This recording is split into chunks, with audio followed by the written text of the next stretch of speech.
यानंतर संभाजीनगरमधून एक धक्कादायक बातमी समोर येते। बापाला लेकीपेक्षा मोबाईल प्रिय झालाय का असा सवाल आता उपस्थित होऊ लागलाय, कारण मोबाईल फुटला म्हणून बापाने लेकीचा हातच मोडला।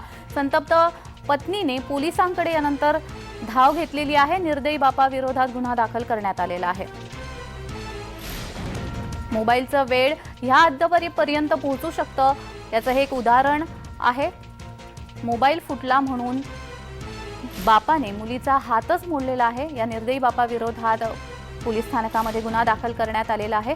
संतप्त आईने बापाविरोधात तक्रार केली। संभाजीनगरमधली ही घटना आहे। मोबाईल फुटला म्हणून बापाने लेकीचा हातच मोडला। तर या संदर्भात अधिक माहिती देण्यासाठी आमचे प्रतिनिधी विजय चिडे आपल्याशी फोनद्वारा जोडले गेलेले आहेत। विजय, मोबाईल फुटला या क्षुल्लक कारणावरून एका वडिलांनी लेकीचा हातच मोडला आहे, या संदर्भात अधिक माहिती। नक्कीच ज्यांनी जर बघितलं छत्रपती संभाजीनगर मध्ये हा धक्कादायक प्रकार घडला आहे। चक्क मुलीकून जो आहे तो स्वतःचा मोबाईल फुटला, त्यामुळे जे आहे वडिलांनी मुलीला बेदम मारहाण केलेली आहे आणि लाकडी दांड्याने मारहाण देखील झालेली आहे। त्यामुळे जी मुलगी आहे तिची प्रकृती आता खालवली आहे आणि त्या मुलीला सध्या आता तिच्या आईने सध्या उपचारासाठी जे आहे छत्रपती संभाजीनगरच्या घाटी रुग्णालयात दाखल केलेलं आहे आणि मुलीवरती सध्या आता बघितलं तर रुग्णालयामध्ये उपचार सुरू आहे। त्यानंतर मुलीच्या आईने जे आहे ते आता चेक पोलीस ठाण्यामध्ये धाव घेऊन आता मुलीच्या वडिलांविरुद्ध आता पोलीस ठाण्यामध्ये तक्रार दाखल केलेली आहे।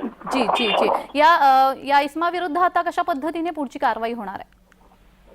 नक्कीच जर बघितलं तर पोलिसांनी जे आहे तात्काळ गुन्हा नोंद होताच आरोपीला जे आहे अटक करण्यात आले आणि आता पुढील कारवाईसाठी आता न्यायालयीन प्रकरण जे आहे ते आता पोलिसांनी न्यायालयात दाखल केल्याची माहिती समोर आलेली आहे। ज्यांनी या मुलीच्या प्रकृतीबद्दल आता काय माहिती मिळते?